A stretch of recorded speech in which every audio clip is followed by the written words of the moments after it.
We need 4. We have 4 for the Board of Adjustment.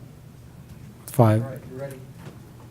So at this time, I'd like to call to order the Thursday, July 1st meeting of the Watertown Board of Adjustment. Roll call, please.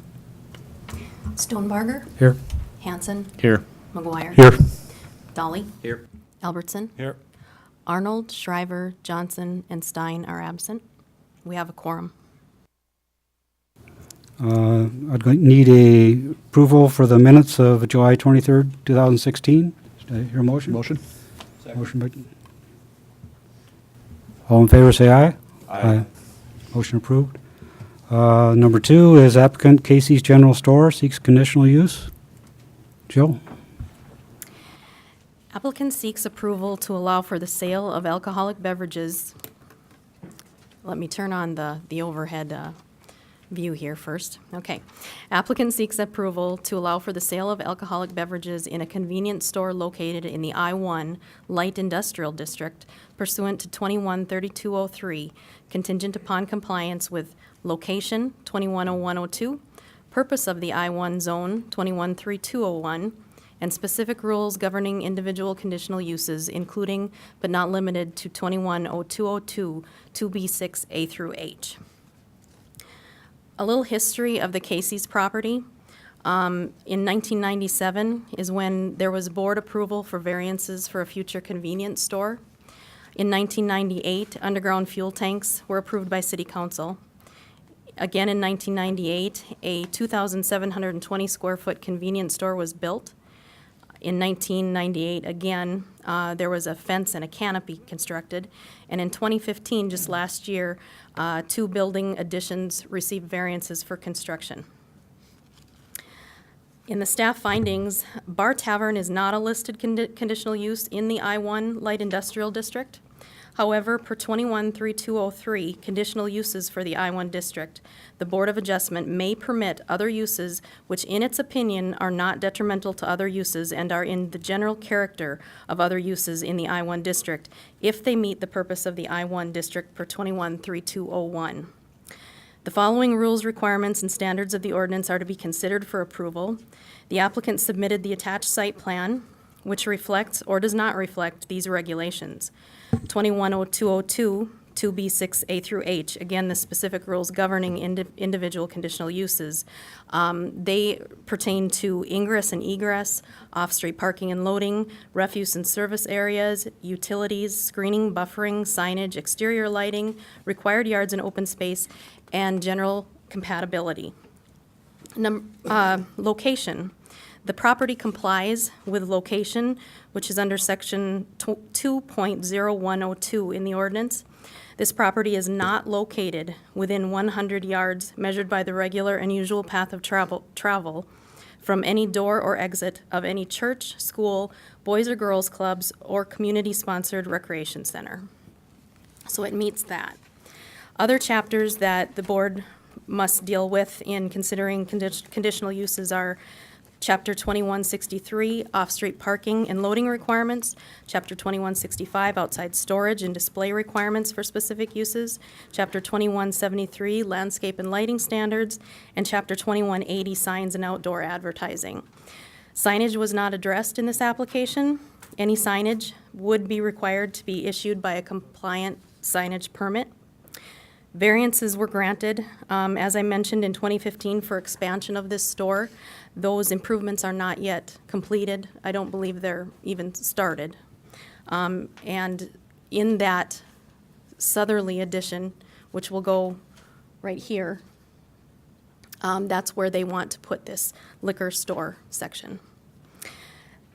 If approved, the applicant will apply to the City Council for alcoholic beverage license. The specifics on that.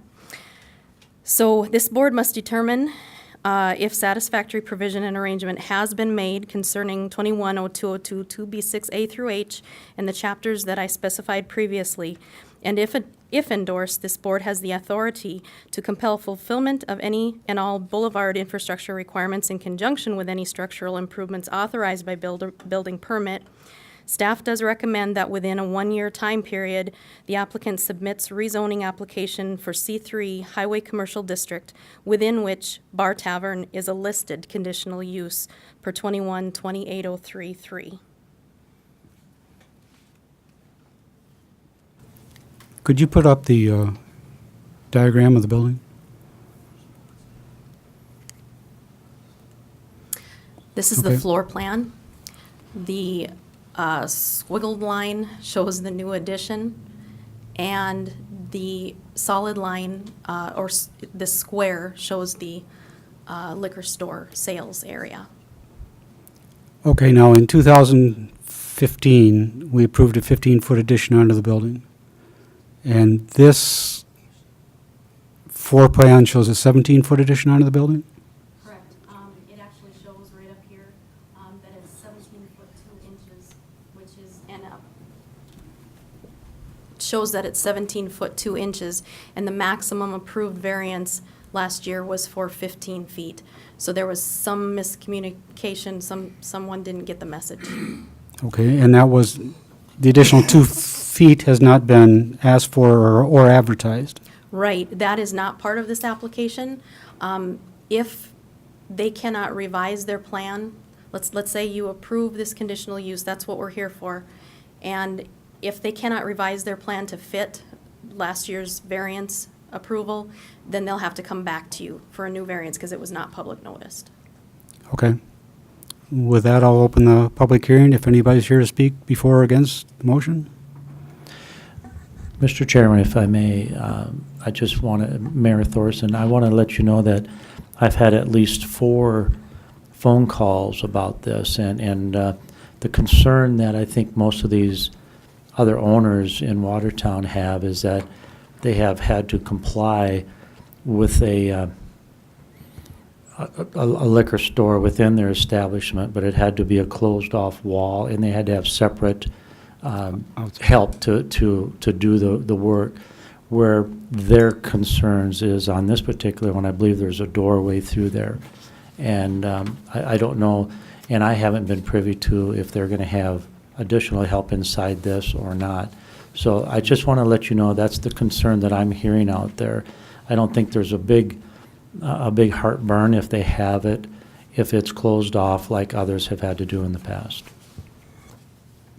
Okay. Is anybody here for Casey's? Or would you approach the mic and state your name, please?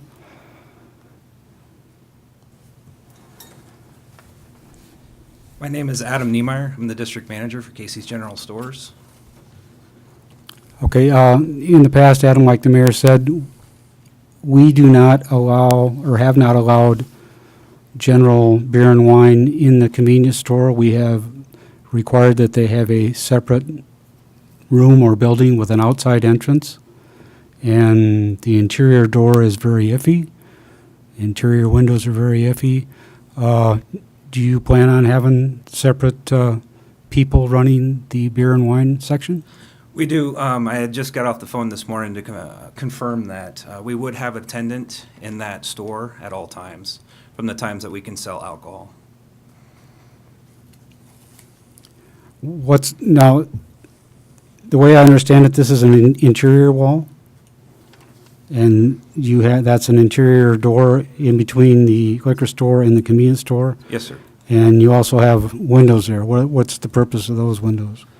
Well, with Casey's, we like to multitask and make sure that all of our employees are cross-trained on everything. And our views and thoughts were, if the liquor store was not busy at the time, since we're only going to be selling beer, that clerk could also come out into the showroom and help stock, face shelves, clean trash cans, et cetera, depending on what's going on at that time.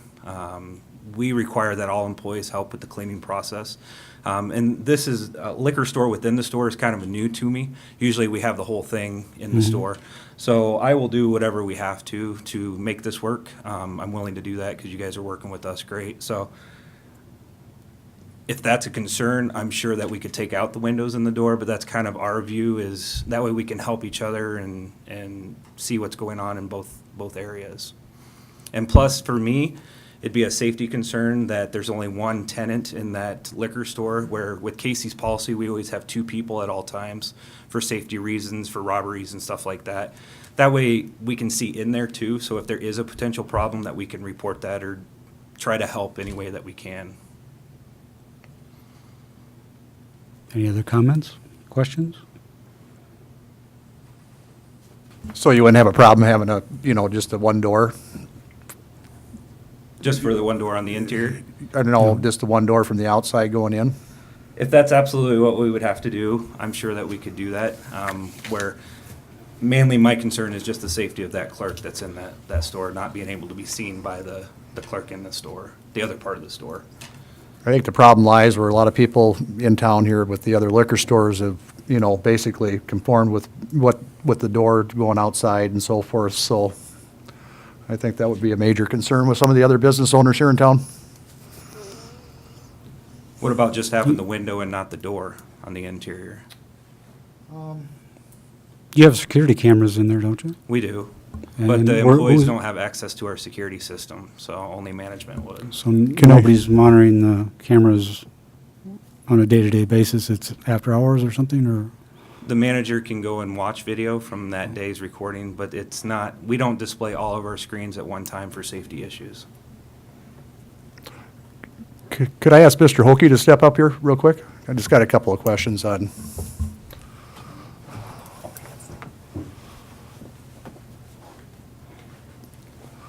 Yes, With- Jason. With the Cowboy store there, what is, you just got the, So current infrastructure on the Cowboy Liquor Store North, there is a separate wall, no visual barrier. You can't see from the convenience store into the liquor store. One door from the entrance to the end. You can't pass through between the convenience store and the liquor store itself. We only have typically one person on a shift at a time, except for busy times. Other than that, that's how we typically run that section. Any other questions? no, I think that's. Okay. That's the way you were told that it had to be? when- Yeah, I know when Butcher Shop opened up, we had kind of the same concerns. I believe we talked with the city attorney, and at that time, he informed us that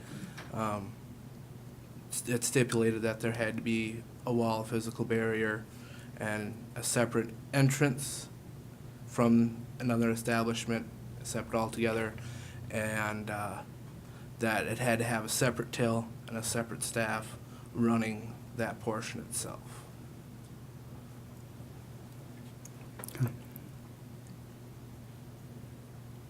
Anybody else from the audience? Any comments? For or against?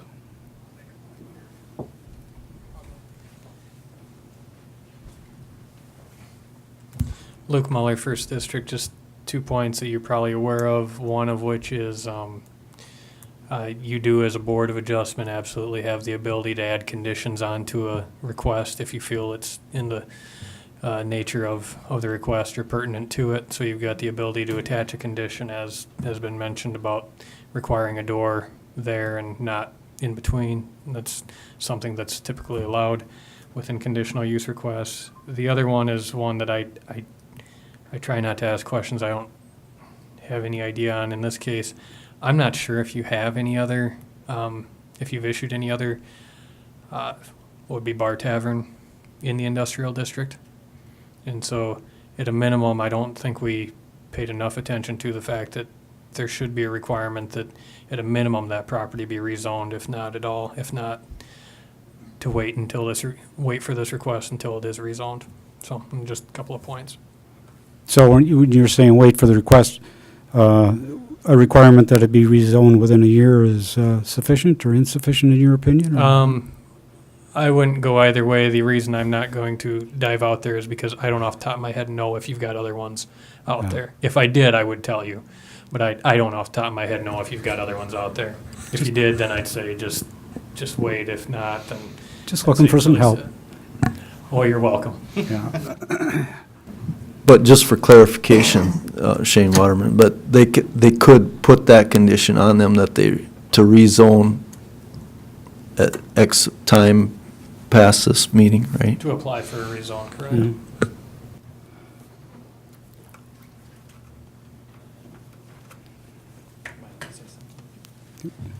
Wade Pengilly, Finance Officer 2. I handle the alcohol licenses for the city.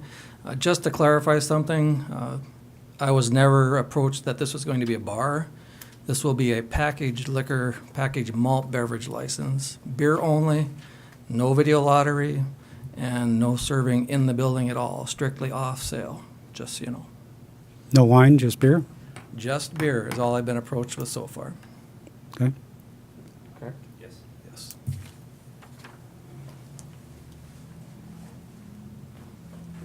Is there anybody else?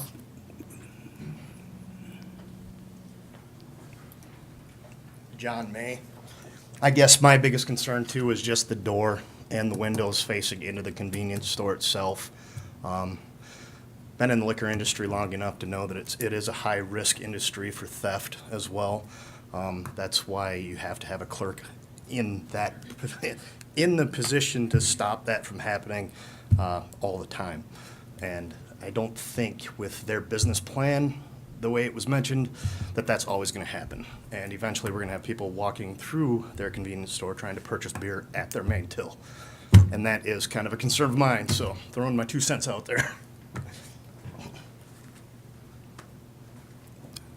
You know, I was just gonna say quickly, if I may, you know, I think the folks I had talked to in the same industry didn't have any heartburn with glass over there so they could see in. It was just the in and out.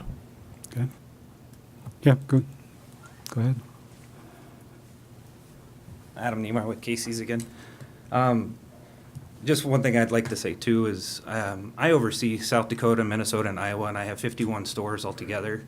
Watertown and Millbank are my only 2 cities that I do not have beer in my stores.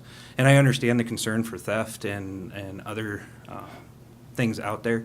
But one thing I like to pride myself on in working for a company like Casey's is we do take age-restricted products very seriously. And we do have many security systems in place for theft reasons. We will do everything we can to minimize that, and that's my word and Casey's word. And we do a lot of quarterly training on age-restricted products and what to look for and stuff like that. So that part of it doesn't concern me as much as the safety of that individual in there. And that's my biggest concern, because Casey's is very strict on having 2 people at night to deter theft and robberies and stuff. And I just don't feel comfortable not being able to see into that liquor store. I'm perfectly okay, and I'm sure Casey's is too, without a door, if we could at least have like some glass so we can see in there and at least be able to see our clerks and help them if there is any issues that arise. Okay. One point I want to make sure is you realize that with this 17-foot plan, we approved 15-foot, so if you really want the 17-foot, you're going to have to come back. Yes, I was unaware of Okay. the difference in that 15-foot approved and compared to what they Yeah, proposed. Maybe you can squeeze it into 15-foot, I don't know, but I just want to make you aware of that. So Okay. irregardless of what we do today, that's still Right, and I another. understand that 100%, sir. Okay. If there's no other comments from the public, I'll close the public hearing. Ask for motion, hopefully it'll address the door, window rezoning. I'll make a motion to, I have a quick question on that.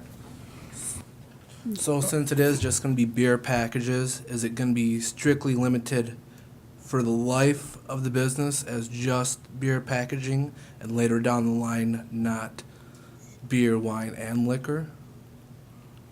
Do you mean if this building changes hands?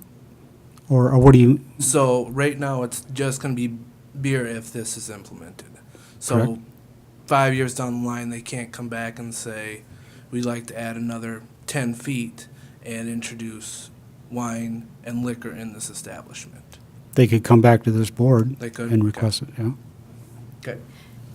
Actually, this board is giving their blessing to the entire property for bar tavern use, whatever that use entails. We're not specific even on the type of liquor license that they're applying for, that goes to the city council for their approval. But if he wanted to come back and add another 10 feet, he'd have to come back here and, No, this is for the whole property. So if they were even to add an addition and be able to do that, this is for the whole property. That's the legal description that they submitted for. for alcohol, right? For alcoholic beverage sales. Okay. You So it's have a- actually, the city council is gonna decide on the kind of alcohol or whatever is inside there. So it will be a beer ask, but we're really only concerned about the building itself and for what the prescribed, what he's saying is going to be in there. So if we want a window in there, okay, but not a door. And not a sliding glass window, obviously, then you've got a door, really. You have the ability to make conditions here on these things, but as far as the type of license that they have, that can change over time without coming back to you. So I make a motion to approve it with the one door and then one stationary glass window to the Casey's convenience store. So no interior door, is what you're saying? No interior door. Address the rezoning. And Require a C3 rezone within a 12-month timeframe. is that, And then rezone it within a 12-month timeframe. okay. So motion by Jason and Blake, second to the motion. All in favor, say aye. All right. Motion passed. Can I have one clarification? Is this considered one window? I would say so. Yeah. Okay. The next thing on the agenda is applicant for Prairie Lakes Healthcare System, conditional use.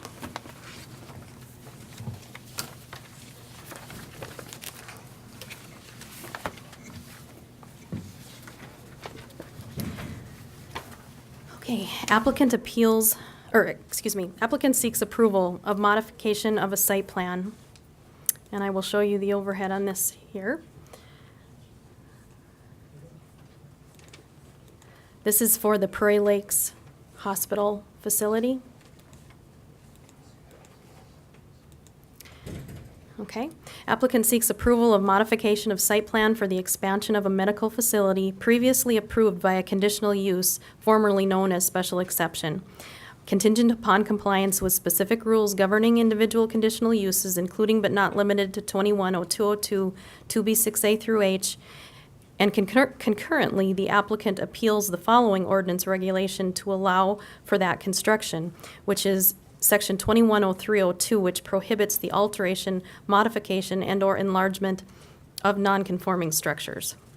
So as you can see, the hospital itself is quite non-conforming, but the addition will not be. It will be completely compliant.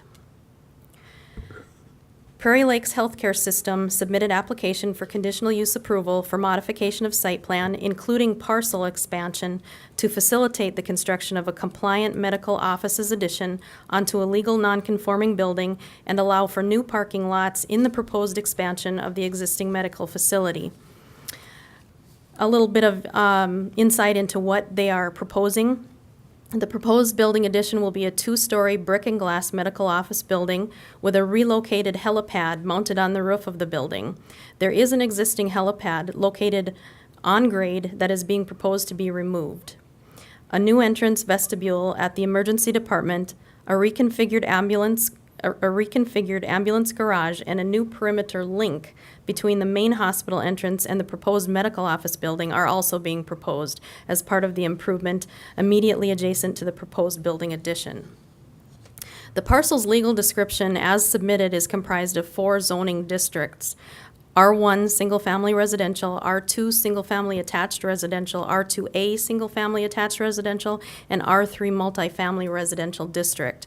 Clinics and hospitals is a listed conditional use in the R3 multifamily residential district per 21-203-20035. The entire existing building is, and the proposed structure will be, in the R3 zone land. Off-street parking is a listed conditional use in the R3, R2A, R2, and R1 districts per 21-20031 and other sections, and may be permitted subjected to compliance with such sections as 21-140310, which is off-street parking permitted in the district provided that adequate screening is present and that a site plan is approved for any permanent improvements. Chapter 2163, off-street parking and loading requirements, and 217304, parking lot requirements. Also proposed the closure of 2 site driveways, a new main driveway off 3rd Street Southwest on the east side of the property, and a relocated driveway off of 20th Avenue Northwest. Additional right-of-way vacation requests will be forthcoming. Certain property purchases within this application have not been finalized, but are expected to be completed within the near future. The request is basically a conditional use only before you. The no new variances are known or expected here. It just happens to be that we have that part of the ordinance that says, prohibits the enlargement of nonconformities. So just a note there. The board must determine if satisfactory provision and arrangement has been made, as usual, concerning 2102, 2B6 through H, A through H, and specific rules governing individual conditional uses and the other sections that were previously described here. The application, if endorsed, staff requests minor latitude to make minimal adjustments and accept final plans without additional approval by the board.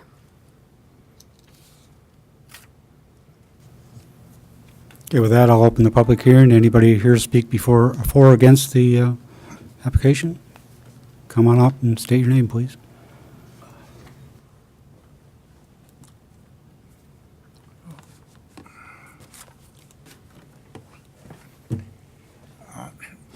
I'm Don Cluck. I live on 7th Avenue, and I attended Jill's meeting a few days ago. And I was one of the people that objected to that clinic being built, to begin with. And I was one of the people that circulated a signature petition to have it be put on referendum, okay? And I strongly object to what they're proposing, because can you put up the site proposal? Sure. There is the actual site Yeah. plan. Because when that was originally approved and built, the houses on 7th Avenue Northwest that Prairie Lakes owns was left there to be a buffer zone for the traffic and parking and to cut down on the noise for the helicopter, okay? And now they are saying they want to eliminate all that. And then on the corner, they want to put up a pond, water overflow or whatever, and right next to the school, I think that's a hazard. Okay? You got all these youngsters coming out of school, and they put a overflow pond right there on the corner. It's a mosquito haven, and it's hazard to the children at Millette School.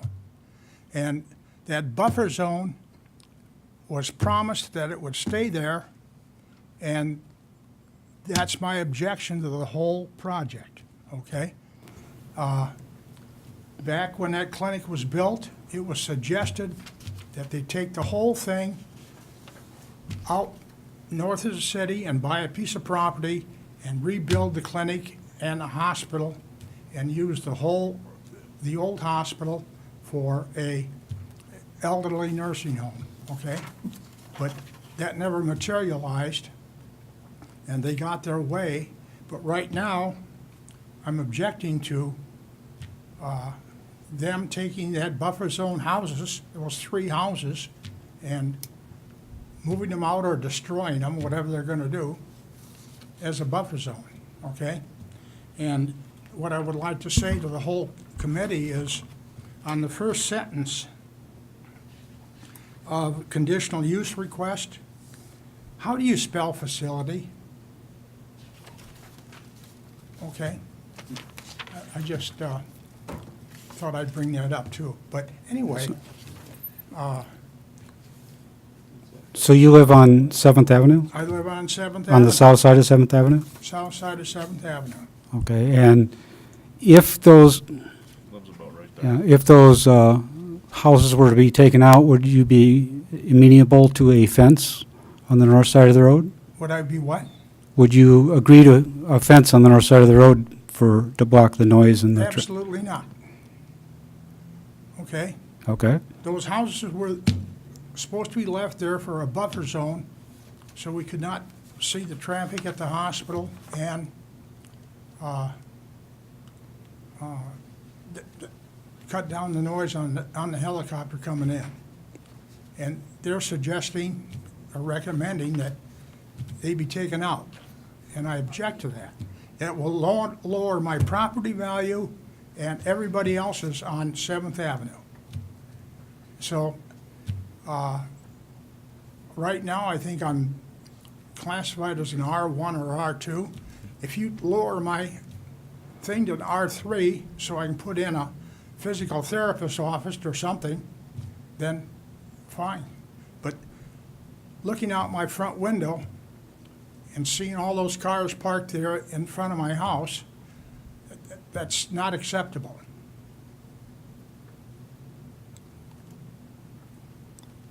Do you have any questions?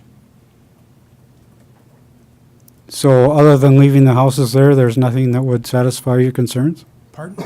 Other than leaving those houses there, there's nothing that would satisfy your concerns? Well, if they leave the houses there, the big objection I would have is that helicopter pad going on top of the roof. You know, those helicopters come in day and night anytime. And it's very disturbing at 2 o'clock in the morning to have a chopper coming in and waking you up.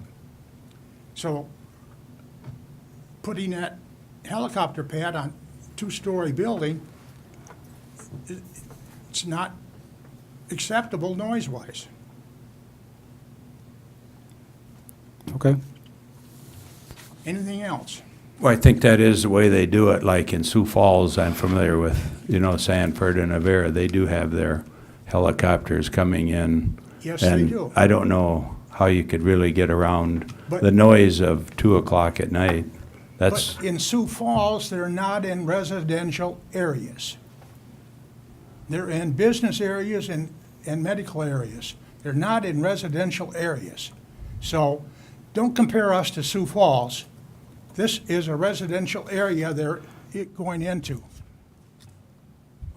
Sanford is residential, isn't it? I mean, I know where it is. It's right in the middle of down of the heart of living down there, residential living. That hospital, they've been buying houses all around there, similar to what we've had here. I'm just saying, Don, I think the helicopter is going to come in, whether it's 2 o'clock on that landing pad on the ground or up above. I think it's going to come in. Then leave the houses there and leave the helipad on the ground. That's, Anything else? I think I've taken up some of your time, Okay. and I hope all of you were listening and paying attention, so Thank you. Anybody else to speak before or against the addition?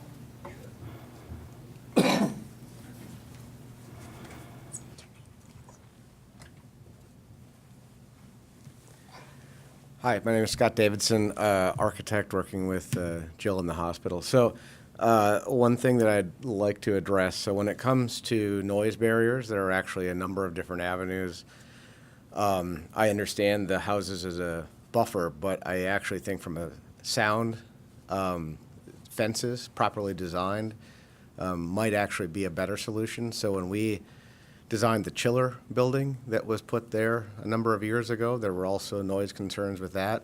And what we ultimately wound up doing was looking at fences that knocked the noise down, and we were able to prove that through the math associated with the fence. So if noise is a concern, there are avenues like that. And also, I think from there's also buffers such as foliage, trees, bushes, hills, that I think would actually serve this gentleman's purposes better than the houses themselves. And I think that we could show that through the use of 3D visualization, sound studies, what have you. So I don't want to suggest that we have to go there, because I think that the solutions that we have out there are good as well. But if you want to entertain some of those types of things, there are certainly ways that as designers, we do it for clients all over the country, and it's certainly something that's an opportunity. So Scott, you're not opposed to using trees of some, because you kind of understand what they're saying. All of a sudden, you open up a residential area to a parking lot, but some nice, really nice trees would, to me, and I appreciate what you're saying about the noise from the fences being a killer to stop it, but it's also the look of it that trees, I mean, I could see trees being a real decent way to help the visual from where they live. I'm not sure where Don lives, but I understand what he's saying. Very much so. Actually, if we could pull up the other plan for a moment, I can show you a little bit. We've already started to address this. So along Third, push.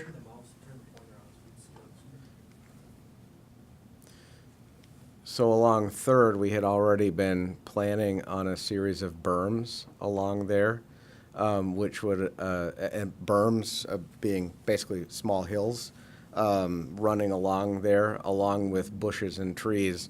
Already thinking about the houses over here. It's my honest opinion, it's less about sound and probably more about the headlights, that sort of thing at night. And I think that would and the berms would be sized such that that gets knocked down. I think you could very easily extend that. It also would be very aesthetic to run that around. I mean, it actually would look better, and I think it would do better what he's looking for. So, what is your thought about that water? I mean, I didn't pick up on that in here, that there's going to be. Stormwater management is something that's required by code. We're going to have to address it in some form or another. The calculations on that are still being done. It has to do with the amount of impervious asphalt that's being put into place here. So currently, a large portion of this site is being fed into the downhill portion, runs down to the railroad tracks that was put in back when we did the covered canopy, I think in 2012. So once the calculations are done on stormwater management, it may not be necessary at all. There's a possibility it could be done with buried structures. Typically, these are not actually ponds. They're the way they're designed, they're dry. They're not pools. That's why mosquito catcher doesn't really concern me a little bit. Water hazard during rain, they are designed to fill up because that's the way it works. The water runs from the back blacktop into that, and then it slowly seeps away into the groundwater. And so they're designed to basically catch that so it doesn't overflow the drainage system. So after a heavy rain, there would be water standing in there, and then it would drain away in a day or two, most of the time that it's dry. But that's only if it's actually going to wind up being necessary. Today, we're being conservative in showing it there. Our hope would be that it goes away. And if the group so felt it could be done via a buried structure. There's an added cost to the owner for that, but it's a possibility as well. Okay, and I do want to confirm that those type of facilities are not only built in this type of construction, but every residential neighborhood that reaches a certain size has these same facilities built right into the neighborhoods. So this is not an uncommon request. In fact, it's become the normal operation of development in this community. I would like to, Joe, maybe you can help me out on this. I'm just curious, with your new heart doctors and things such as that, we don't have near the traffic now with our helicopter that we used to, do we? No, Jill Fuller, President and CEO of Prairie Lakes Healthcare System. The helicopter comes to town much less frequently, but there will be times when I think I heard that last weekend there were multiple trips over the weekend, so you are going to have some of that. But on the average, I think we probably see the helicopter maybe once a week. And I could find out exactly, kind of the before and after if you'd like, but it's less.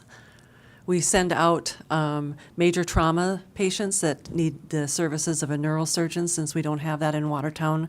We send out critically ill newborns, and we send out some cardiac.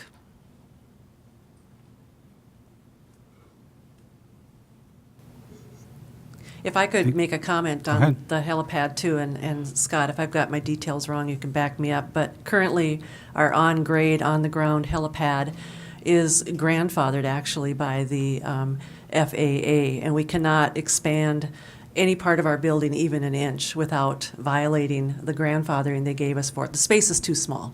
The pilots don't like it. It's not a real safe environment. It's much safer to land on top of a building. We desperately need a canopy structure over our ER outpatient entrance. It's entirely exposed to the elements, and every patient who has outpatient surgery goes out through that entrance to get into their car, and there's absolutely no overhang or protection. We can't add that now with the helipad location where it's at. So that would be a significant improvement for the patient experience and for safety of our helicopters coming in. Thank you, Jill. Do you have any other questions for me? Any other questions of the board? And again, I think if I could just reiterate that the need for this facility is critical in our community. We have, over the last decade, added 20 new subspecialty doctors to our medical staff, and right now they are out of space. A lot of them we remodeled in place in the existing hospital building to find room for them, and they're out of space in those clinics because they've really grown their practices. And we have 3 new physicians coming in September, 2 more surgeons, and a dermatologist, which we've been trying to recruit to this community for, well over 15 years. And so that's phenomenal, good things in terms of healthcare delivery in this community. But our dermatologist will have to be in a temporary structure until this building is completed. Jill, could you touch on just the economic benefit when you talk about a doctor coming, what that really brings to the community more than just a doctor? What does it do? Well, every physician that comes into the community hires approximately 7 staff. Our average wage, if you take physicians out of our wage structure, because they're significantly more highly paid sometimes than the regular staff, but our average wage at Prairie Lakes is $24 an hour, so we're a good employer in the community. And the staff that are added are office staff, nurses, that sort of thing.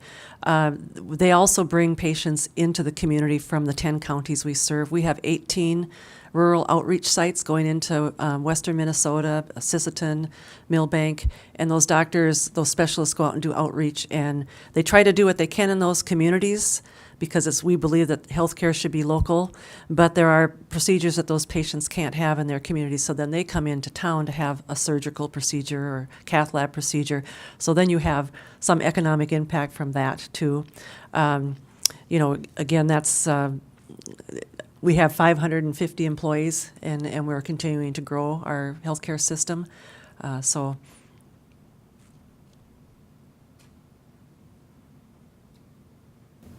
that's it. Thank you. You're welcome. Any other input from the general public? Yes. Hi, I'm Kay Cluck. I'm the wife of Don. We live on 7th Avenue Northwest, the corner of, on the bottom of the screen there on 4th Street and 7th Avenue.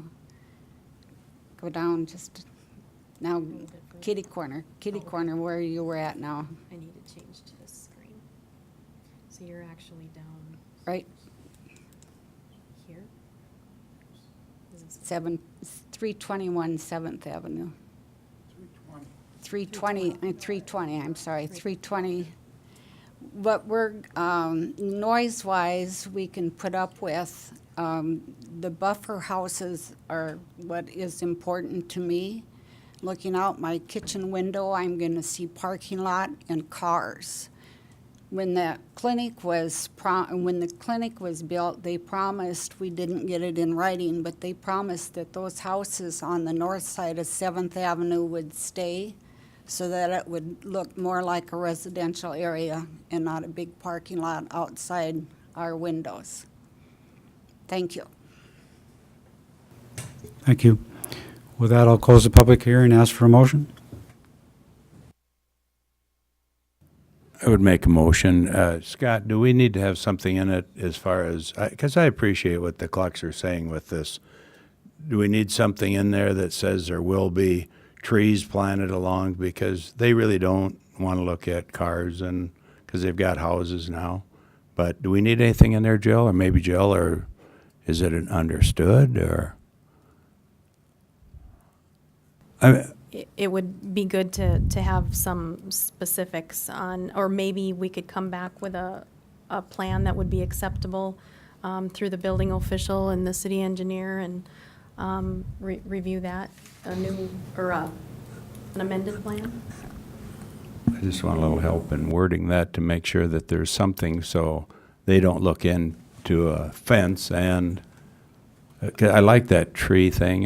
This is not going to be a amiable deal, really big, but I think if we can work out something that looks decent, because I would make that motion if we could get trees. And I think the berms, are the other. I think berms, bushes, and trees. I think you could probably word it something like berms, bushes, and trees to reduce nighttime lights, headlights on cars, and reduce sound. And it could actually be a fence as part of that as well. And I think that's something that sound and the visual. Yeah, the sound and the visual to be consistent with other similar types of situations, I guess. The hospital, and I've worked with the hospital for well over a decade, and they've always worked hard to be a good neighbor. They've always directed me to try to be a good neighbor. We've put up fences in the past in different locations, put up bushes, trees, that sort of thing. So I don't see any reason why we wouldn't be able to accommodate that in this sort of a project. All right, Mr. Chairman, then I would try to put that in there, that accept this building permit with the understanding there will be berms, bushes, and trees, and maybe a fence. I don't know, can it be maybe, or should it be a fence in there? I want it to look decent. I don't want it to be. Work with the city officials to. Okay. Bushes, berms, and trees, and work with the city official on a fence. If you want to shorten that, you could just say suitable buffering. Suitable buffering. Well, as long as everybody gets the idea, because I really understand what the clocks are saying about that area. Motion by Dan, do I have a second? Second. Second by Blake. All in favor, say aye. Aye. Opposed? Motion carried. Oops, any old business? No, none. Okay, is there a motion to adjourn? So moved. Blake? Second by, all in favor, say aye. Aye. We are adjourned.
Ready, Shane?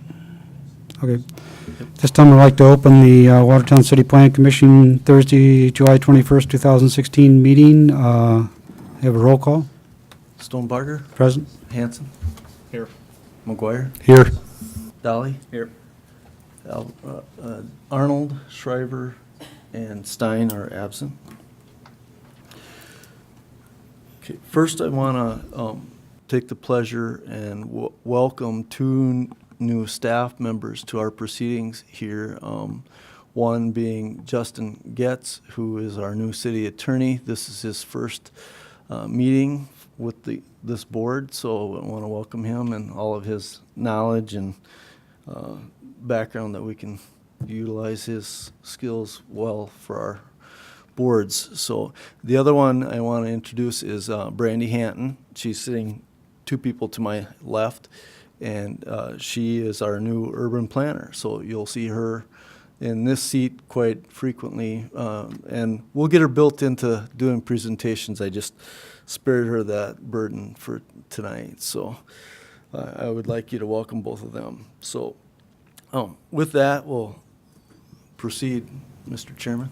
Okay, we need an approval of the agenda. Is there a motion? Make a motion. Second. All in favor, say aye. Aye. And then we need to approve the minutes of July 23rd. So moved. Blake, second? Second. All in favor, say aye. Aye. Okay, vacation of the alley adjacent to lots 2 and 19.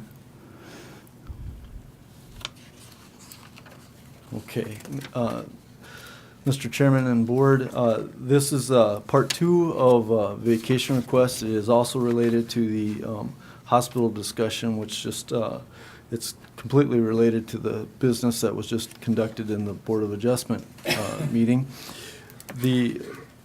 If you look at the screen, the areas in hatched purple, which essentially come from 7th Avenue up to North 9th Avenue, with the exception of this little red piece in here, has been previously vacated by this board. So we knew this was going to be coming in as a second request, and the reason it came in later was there was a private owner here that wasn't a part of the first petition. The hospital did come to an agreement to purchase that property, and through this process then we required them to come forward with another petition. The first petition documents, just for clarification, that appeared in the packet did not have all of the signatures required to fulfill the petition because the hospital has not obtained the actual deed to the property. They have entered an agreement to purchase, and I understand that in August that purchase will be complete. So what we did is we requested that they perfect their petition, and they've done so. And you just got handed out to you at your desk the perfected petition that has all of the signatures then of the adjoining property owners.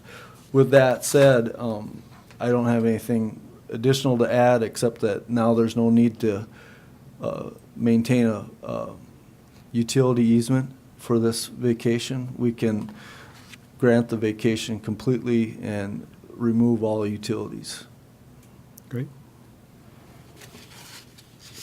So, obviously, there's no public comment, because there's no public here. With that, I'll ask for a motion to approve. A motion.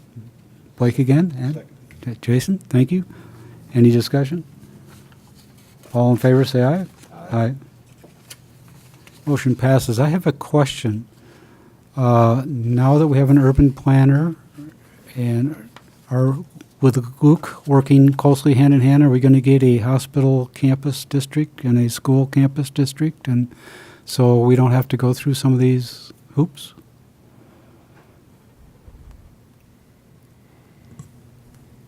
It's not the first item on the agenda, but yes. In the end, where we're at right now, and I'll just kind of give you the project list as to what we've got working through First District and that. First item that's on the task list is the update to the sign code, which there's a small subcommittee working on at this time. We're trying to get together on that. The other thing is the formal update to the land use plan that's pretty well stalled out here for a while here. That'll also be picked up here to be done by the end of this calendar year. It'd be at that point that it'd be pertinent to do that, because to have that campus district, it should be referenced in the land use plan. So the answer is, it's coming, but it's land use plan should be first. I think it's kind of your way to remind we need to do that. I'm betting more than anything. True, true. But That's in my- this that's case, my, what you made the point of, it would be wonderful to have a campus district for this scenario so they can list what they're going to do, the closest they're going to get to the property lines, and move on. Yeah. So you Okay. don't have to keep seeing it. Thank you. Is there any old business? New business? None. Nope. Oh. Well, I guess I can give you a little old business. Okay. City staff has received a new concept plan regarding Stony Point. And right now, we're gonna convene our design review team. We're gonna evaluate where that new plat request and plan fits with what we've approved to date and what has changed to date. I will be simple and say that at this point, it does not include a channel. So we're evaluating that. We'll come back with more formal information at the appropriate time. But I just wanted to, in case that had hit out there, that we have received some information, and all we're doing is evaluating where we're at with it right at this point. So Thank you for the heads up. other than that, was there anything else? No. I don't think so. No I think we're exit- good. okay. We'll have some new stuff for you in 2 weeks, but. Okay. Is there a motion to adjourn? Blake, Blake, you gonna second it? All in favor, say aye.